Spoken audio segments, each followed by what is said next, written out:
Welcome to our channel Tushi's diary. তো টুসিস ডায়েরিতে আজকে আমি বানাবো মাশরুম। তো প্রথমেই চলো আগে মাশরুমটাকে ভালো করে ধুয়ে নিই। আমি এদিকে গরম জল করে নিয়েছি, গরম জল দিয়ে ভালো করে আগে মাশরুমটাকে ধুয়ে নিই।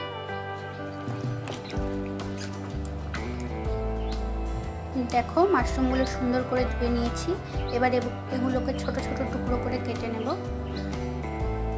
দেখো মাশরুমগুলোকে ছোট ছোট করে কেটে নিয়েছি। এবার এটা মেখে রেখে দেব। 1 টেবিল চামচ মতো ঘি দিয়ে দেবো এটার মধ্যে।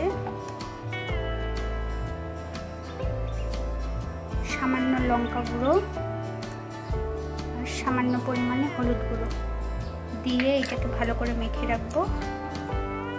এখন একে একে সব মশলাগুলো রেডি করে নেব। এখানে নিয়েছি কয়েকটা কাজু বাদাম ও সামান্য পরিমাণে তিলটা নিয়েছি গ্রেভিটাকে বেশি করার জন্য। তোমরা চাইলে দিতেও পারো, নয়তো এটাকে স্কিপ করতে পারো।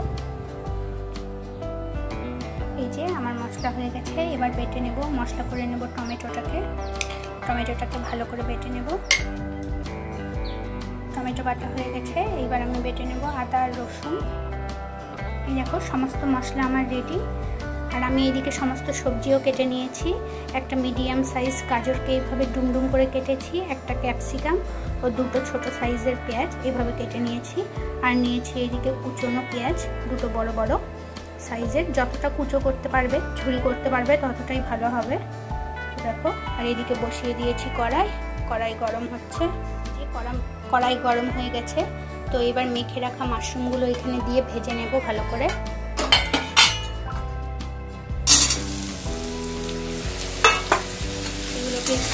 ভালো করে ভেজে নিতে হবে।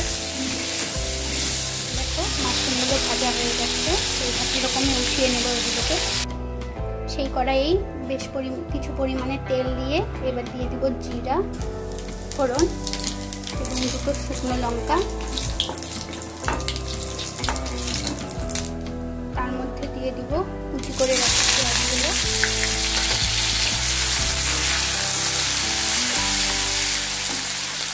এবার এগুলোকে গোল্ডেন ব্রাউন করে ভেজে নিতে হবে। দেখো পেঁয়াজটা গোল্ডেন ব্রাউন করে ভাজা হয়ে গেছে। এইবারে এর মধ্যে দিয়ে দিব বেটে রাখা আদা রসুন দেওয়ার পরেই এবার শুকনো মশলাগুলো সব দিয়ে দেবো। জিরে গুঁড়ো, ধনে গুঁড়ো, লঙ্কা গুঁড়ো, হলুদ গুঁড়ো। এবার এগুলোকে ভালো করে কষিয়ে নিতে হবে।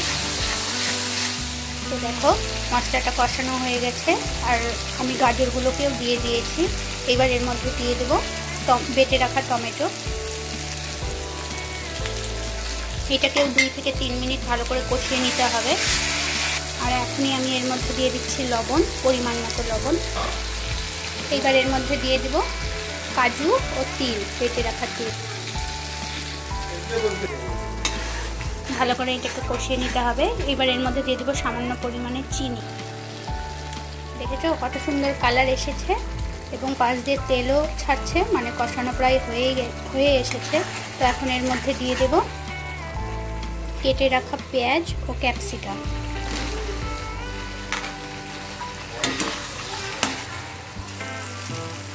ক্যাপসিকাম ও পেঁয়াজটাকে দিয়ে 2 মিনিট মতো কষিয়ে নিয়েছি।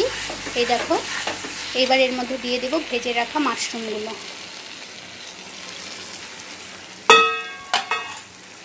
এবার এটাকে 2 মিনিট মতো আরেকটু কষিয়ে নেব। এত সুন্দর গন্ধ বেরিয়েছে, একদম রেস্টুরেন্টের মতো। এই দেখো এবার এইটার মধ্যে দিয়ে দেব পরিমাণ মতো জল।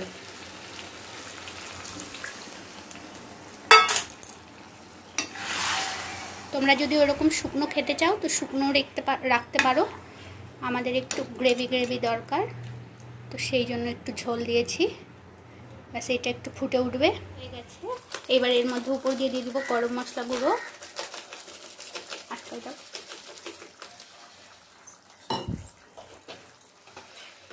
1 চামচ ঘি, কসুরি মেথি।